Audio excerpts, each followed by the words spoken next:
এরপরে প্রশ্ন, বর্তমান স্কুল কলেজে পাঠ্যসূচিতে ইসলাম বিদ্বেষী অনেক পড়া শেখানো হয়, দিন থেকে দূরে থাকার কারণে অনেক ছাত্র ছাত্রী বিষয়টি ধরতে পারে না। এক্ষেত্রে একজন বাবা হিসাবে আমাদের করণীয় কি? খুবই প্রাসঙ্গিক প্রশ্ন ভাই।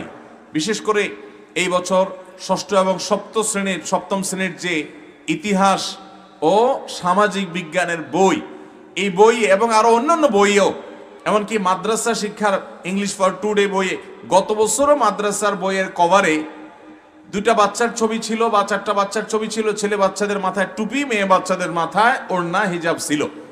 এই বছরের বইয়ে, মাদ্রাসার বইয়ে, ওই মেয়ে বাচ্চার মাথা থেকে ওড়না সরাই দিছে, ছেলে বাচ্চার মাথা থেকে টুপি সরাই দিছে। আমাদের সন্তানরা কি ভালো কিছু শিখবে না খারাপ কিছু শিখবে? আলেম হবে যে মাদ্রাসা থেকে যে বই পড়ে, সে যদি টুপি এবং ওড়না এটা দেখলে কারোর যদি গায়ে জ্বলে, তাহলে তারা কি এদেশে শিক্ষার নামে কোনো ভালো কিছু দিতে চায় না আমাদের সন্তানদেরকে ধ্বংস করতে চায়? মাদ্রাসা শিক্ষা যদি এটা না থাকে, তাহলে এটা কোনোভাবে গ্রহণযোগ্য হতে পারে? গত বছর আর এই বছরের মধ্যে আমি এই পার্থক্য আপনাদেরকে বললাম। আপনি যে অনলাইনে যায় তাদের ওয়েবসাইটে গিয়ে দেখেন, গত বছরের বইয়ে মাদ্রাসার ছাত্রের মাথায় টুপি থাকবে, এটাই তো স্বাভাবিক। এবছর টুপি খেলে ফেলছে। মাদ্রাসা পড়ে সে মেয়ের মাথা ওড়না থাকবে, এটাই তো স্বাভাবিক। মুসলমান মাতৃ থাকবে, সেখানে মাদ্রাসার ছাত্রী ওড়না সরাই দিস। এ হলো আমাদের পাঠ্য বইয়ের অবস্থা। এখান থেকে পড়ে বাচ্চারা কি হবে? আপনার বাচ্চা শিক্ষিত হোক, আমিও চাই, আপনিও চান, কিন্তু আপনার বাচ্চা শিক্ষার নামে নাস্তিক হোক আপনি চান? কিন্তু এখানে ডারউইনের মতবাদ শেখানো হচ্ছে, এখানে বিবর্তনবাদ শেখানো হচ্ছে। বলা হচ্ছে বানর, শিম্পাঞ্জি, এরা যে প্রজাতির মানুষ নাকি আমরাও নাকি সে একই প্রজাতির। ওরা যে পশু থেকে আসছে, আমরাও নাকি শত শত বছর পরিবর্তন হয়ে এই বানর জাতীয় ছিলাম, ওখান থেকে মানুষ হয়ে গেছে। এই বিশ্বাস যদি আপনি করেন, তাহলে কোরআনে যে আল্লাহ বলেছেন মানুষকে আল্লাহ তাআলা মাটি থেকে তৈরি করেছেন, কাদা মাটি থেকে তৈরি করেছেন, আদমকে নিজে হাতে আল্লাহ তাআলা তৈরি করেছেন, আল্লাহ যে বলেছেন আদম আলাইহিস সালাম হাওয়াকে তৈরি করেছেন, তাদের পরে তাদের মাধ্যমে শত শত হাজার লক্ষ কোটি অগণিত মানুষ সৃষ্টি করেছেন। কোরআনে যে মানুষ সৃষ্টির ইতিহাস, মানুষ সৃষ্টির সূচনা এবং উদ্ভব ক্রমবিকাশ সম্পর্কে আলোকপাত করা হয়েছে। যদি ডারউইনের এই মিথ্যা, ভুয়া, ভিত্তিহীন এই থিওরি আমি বিশ্বাস করি, তাহলে কোরআন অবিশ্বাস করা লাগে কি লাগে না? তা আমার সন্তান ক্লাস 6-7 বসে যদি সে এরকম ফালতু এবং ভিত্তিহীন অনুমান নির্ভর একটা মিথ্যা, ডাহা মিথ্যা কথা, অপ্রমাণিত কথা, বোগাস কথা, রীতিমতো ডারউইনের এই মতবাদ, এটাকে মিথ্যা প্রমাণ করেছে বহু মুসলিম গবেষকরা। এই ফালতু জিনিস হাজার হাজার বছর আগে বানর থেকে মানুষ হয়েছে বা বানর জাতীয় ছিল, সেখান থেকে মানুষ হয়েছে, এটা এরা দেখছে?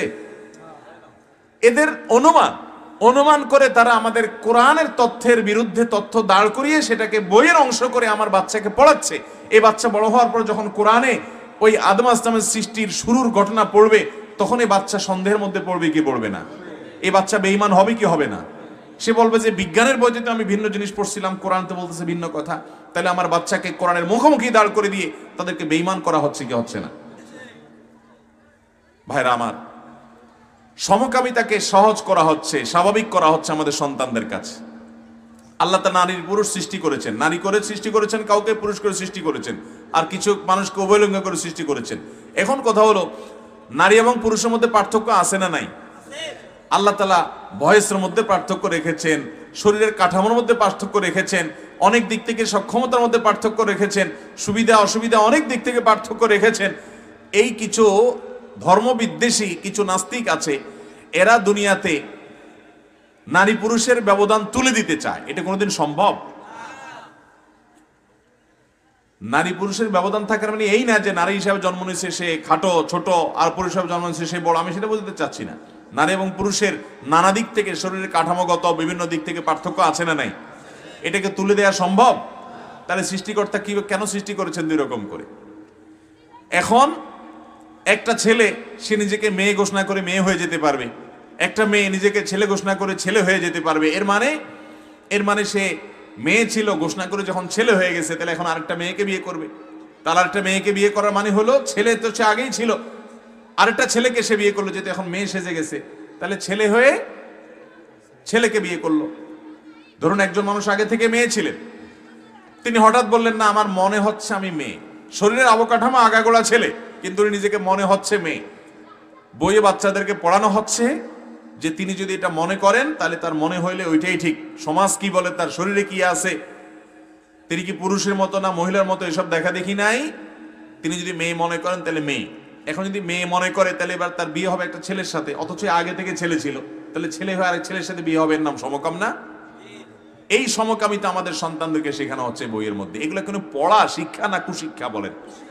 এটা কোনো শিক্ষা? এটার নাম সায়েন্স? এটার নাম সামাজিক বিজ্ঞান? কোনো মানুষের যদি মাথা ডিস্টার্ব হয় আমরা তাকে ট্রিটমেন্ট করাবো, কোনো মানুষের যদি অসুবিধা হয় আমরা তাকে সিম্প্যাথি দেখাবো, কোনো মানুষ যদি উভয় লিঙ্গের হয়, হিজড়া হয়, তাদের অধিকার আছে ইসলামে। কিন্তু তাই বলে একজন আপাদমস্তক পুরুষ নারী নিজেকে নারী ঘোষণা দিবেন, নারী পুরুষ ঘোষণা দিবেন।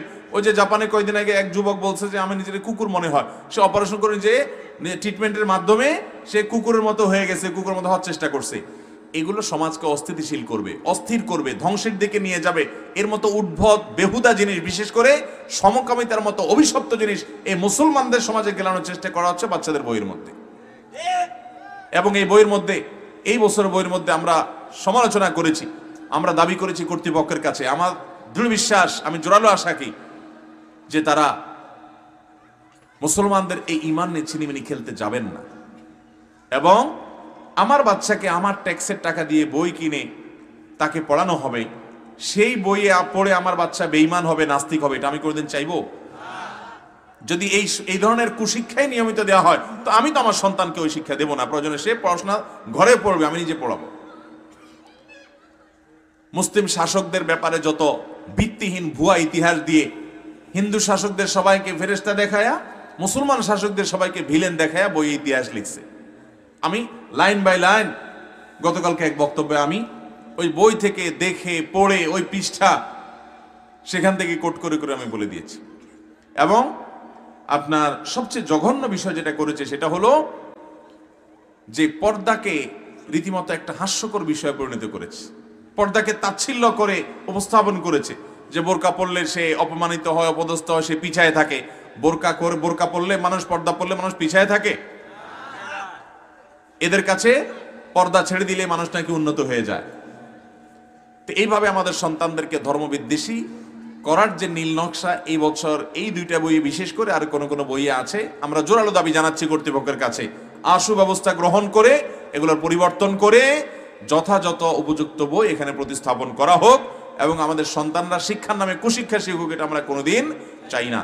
প্রশ্নকর্তা খুব প্রাসঙ্গিক প্রশ্ন করেছেন যে বাবা মার করণীয় কি? বাবা মার করণীয় হলো আপনার ছেলে মেয়ে কি পড়েন আপনার জানতে হবে। এগুলো আপনাদেরকে কেন জানালাম? আপনার সন্তান পাঠাচ্ছেন স্কুলে ডাক্তার ইঞ্জিনিয়ার হওয়ার জন্য, ও নাস্তিক হয়ে বের হয়ে আসতেছে, এটা কি আপনি আশা করেন কোনোদিন? তাহলে সাবধান থাকতে হবে যে আমার বাচ্চাকে শিক্ষার নামে কি দেওয়া হচ্ছে। দায়িত্বশীল ভূমিকা রাখতে হবে এবং তাদেরকে ঈমানের চেতনা দিতে হবে তাদের মধ্যে। হিংসা দূর করার